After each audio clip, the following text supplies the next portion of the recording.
Now it's time for our political panel. National MP Simon Bridges and Labour Minister David Parker join us this morning. Good morning to you both. Good morning. All the parties playing nice. A cross-party agreement on dealing with the protesters. David, this is probably how it should have just been dealt with in the beginning, isn't it?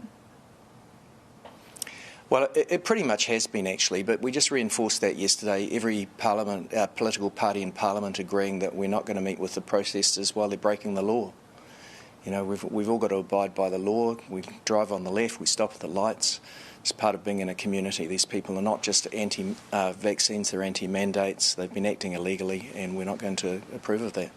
The thing is, it seems a lot of people actually have support for some of the message that they're putting out. So there's this Horizon Research poll which has been published on Stuff this morning.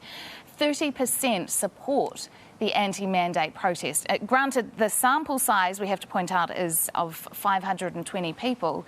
But Simon, 30%, does that number surprise you? Yeah, I mean, I think that there are, the kumbaya we've just heard accepted at a level. I think there are still a couple of important questions. I mean, one is, you know, to David and the government, what is their plan to resolve this and to de-escalate this? I think that's really important. And then to your point, Melissa, I think there is a growing sense, you know, and it's not anti-vax and it's not weird to ask this, but, you know, a bit like the creamed rice in my pantry, there is an expiry date and there should also be on the mandates.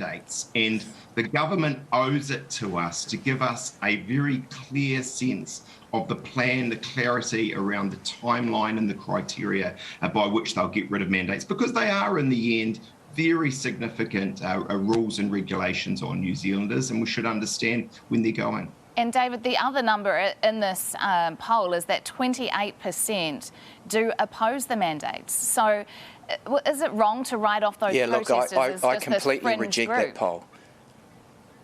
Yeah, no, I completely reject that poll. Self-selected group of people through the internet. No, just completely impossible to reconcile with the fact that over 90% of people have had vaccines, and the fact that the vast majority of people know that no one's forced to have. A number of the protesters themselves say that they've had the vaccine. They're just anti-mandate. They're not anti-vaccine, all of them. Yeah, but most people understand that the mandate exists to protect people. You need a mandate in hospital to protect the people in hospital and the people who work there. It's the same in rest homes. But do you accept, people David, have died in their droves overseas in rest homes. You need a mandate there. It's for the protection of people. Now, if people choose not to have a vaccine, that's their choice. But they have to bear the consequences of that. And the consequences are that they can't work in a rest home, for example. But do you accept, David, mandates in the end are, and I'm not knocking so far where we've been, but they are draconian.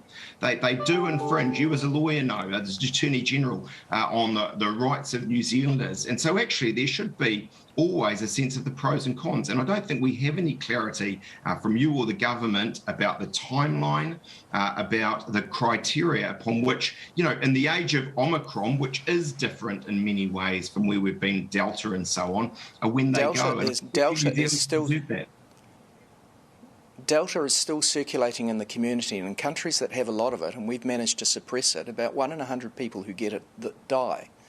Now, if you're saying remove mandates, Simon, I think New Zealanders should hear that from you now.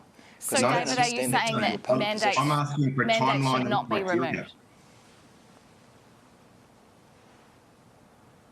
David, are you saying that mandates shouldn't be removed altogether? Because if the protesters do concede to all of these things that they've been asked to do, which is abide by the law, if there's a meeting, are you going to go in there or a government representative and say, actually, sorry, we're not removing mandates?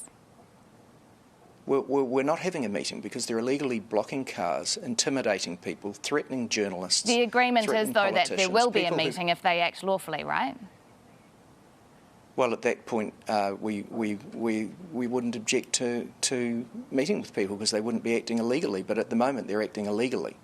They're not going mandates. Mandates won't last forever, but we do need them. And Simon, will there be a representative there from National saying that mandates should go? Is that what the message would be from National if there were to be a meeting with protesters? No, my point's, I think, hopefully pretty simple. Actually, let's just actually have from the government a timeline and some criteria about that. But let's also be clear, look, the protesters aren't going anywhere.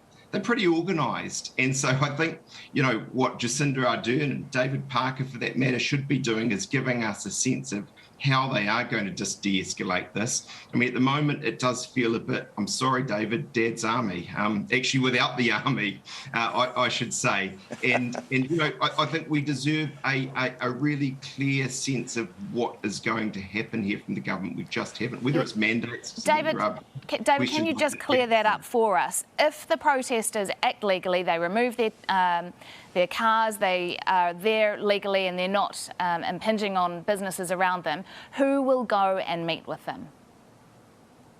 Well, I mean, that's a decision for them as to who would do that. But I think what politicians said yesterday as a group is that we're not going to be cajoled and threatened into meeting them by a group of people who are acting illegally, disrupting people's lives. That's a decision for the future. In terms of Simon's point as to how do you bring this protest to an end, well, they could, of course, just abide by the law and it would end naturally. But enforcement decisions aren't for politicians, they're for the police. National MP Simon Bridges and Labour Minister David Parker, thank you both very much for joining us this morning.